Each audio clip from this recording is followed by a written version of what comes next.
Hello and welcome to Quillbilly Garage.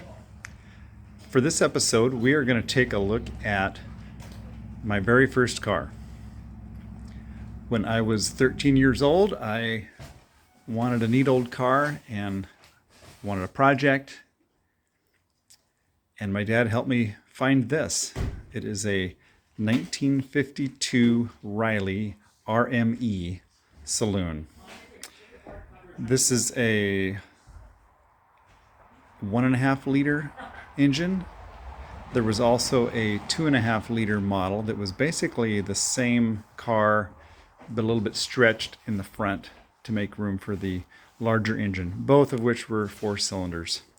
So the story on this car is it was originally purchased in England. It's a right-hand drive model, and then at some point it was brought over to Canada.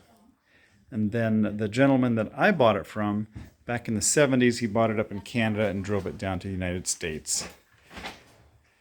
Shortly thereafter, he took it to a restoration shop that disassembled the car, did quite a bit of work to it. Seems like it anyway. Of course, I didn't see the car before it went there. And then the restoration shop went out of business, and the gentleman took the car home in pieces, and it sat in his garage for probably 10 years till my dad and I heard about it and went and looked at it and bought it. Back in the days when not everybody had a car trailer, we had to find somebody that had one and hire him to haul it home.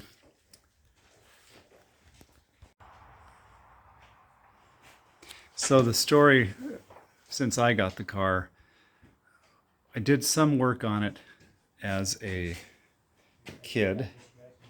Notice it's got these beautiful wood frames for the windows. Burgundy leather interior, maroon. Burl veneer dashboard. Anyway, I did some work to it and just kind of got stalled on it. The car was in primer. I did have it running at one time, not driving, but running. And anyway, I never did get it going. I never did get it drivable. And then at some point, years later, after I was married and had other things and other dreams, I always thought I'd keep my first car. But I didn't. I traded it for a Cadillac convertible and some other conditions. Well, the person that I traded it to, he never fulfilled all of his obligations to me, and so I had kept the title to the car as collateral. Well, that didn't stop him from selling the car. The guy he sold it to hired him to paint it. That guy also put 5 brand new white wall tires on it. And then he called me up one day and said, I know that this car is still in your name, and by all rights you could just come and collect it, but would you buy it from me or trade me something for it? And I was delighted at the opportunity to have my first car back and get the chance to put it together. So I did. I traded a few things for it, and I haven't gotten to it. I've been working on other projects, as you've seen in some of my previous videos. But in the meantime, it's been back here safe and dry. We're just getting ready to pull this out and move it to a new location. So I wanted to get a video shoot of it while it still kind of looked like a car. The fenders and things like that, they're just sitting there. So those will all come off for transporting it. These Rileys, so this model, they look the same from about 1946 to I think 54 or so. To any of the viewers who are Riley experts, I'm sure that I am making mistakes in my details, but doing the best I can here. So these Rileys, for a car that's got what we think of in the United States as maybe 30s styling, it's got some pretty modern for their time features.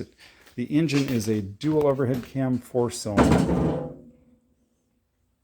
The front suspension is tubular A-arm torsion bar independent front suspension, rack and pinion steering,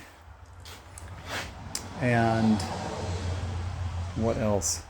Oh, interesting. It's got, I believe the front brakes are hydraulic and the rear brakes are mechanical. I suppose that would be so you'd have a backup if the hydraulics went out. Not really sure the thinking on that, but that seems like a logical conclusion. It's got trafficators, that little wings that go out when you turn the turn signal on. That is the turn signal. Anyway, that's about all there is to say about it at this point. Again, glad to have my first car back and enjoy looking at it in the garage and hope to someday get it back on the road, but won't be anytime soon. Maybe one of my kids will put it together. So thanks again for watching Quillbelly Garage. I hope you've enjoyed this episode, and I hope that you'll consider subscribing to my channel if you haven't already. Thank you.